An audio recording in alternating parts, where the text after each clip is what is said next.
When his last tooth fell, we thought Grandpa was done for. Look at him.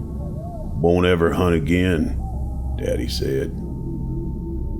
But Grandpa got low on creaking bones, snarling, toothless, and Mama had a hell of a time putting the leash back on him. Once or twice, he even got his gums on her, and though she laughed, you could hear the rage in those desperate suckings of his. The fight was still in him. He sucked till his gums was raw. Shoot him dead, Sis once said. We couldn't afford screw-in teeth, and what dentist would have served freaks like us anyway?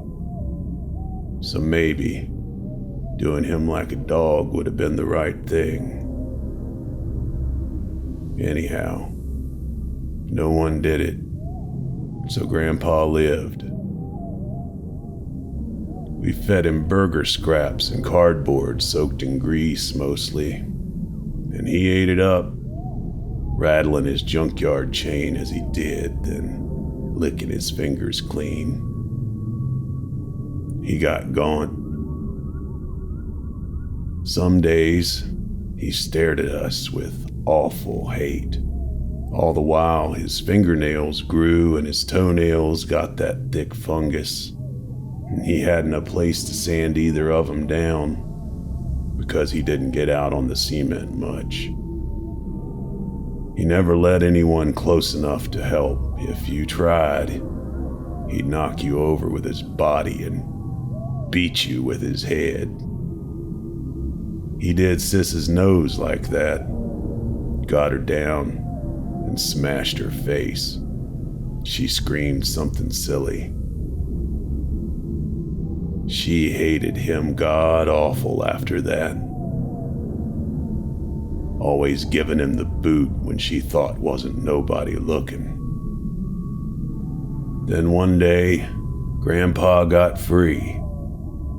We all got home from a hunt, carrying some grocery bags of meat, and he wasn't there, just a busted chain. Well, I'll be, Daddy said. We thought he'd gone for good, and good for him, family, after all. But he didn't get nowhere but the attic. He sat up there 6, 7 days, working his toenails with some rusted clippers, getting sharp crescent moon pieces loose, then taking those pieces and stabbing them into his soft old gums so that the blood ran down from wound to yellowed tip.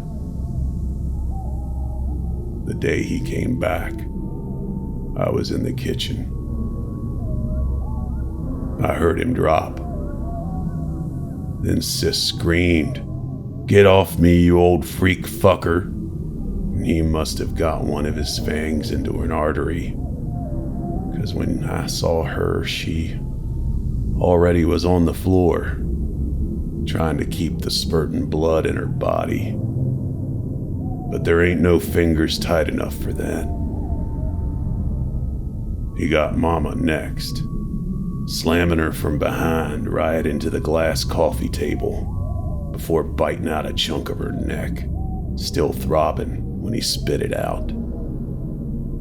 And the tabletop must have got wedged in her pretty good, because she was sputtering nonsense when he finished her with the broken glass. Daddy was outside by then. Grandpa felled him. Then he smiled. "You ain't done me wrong, kiddo," he said.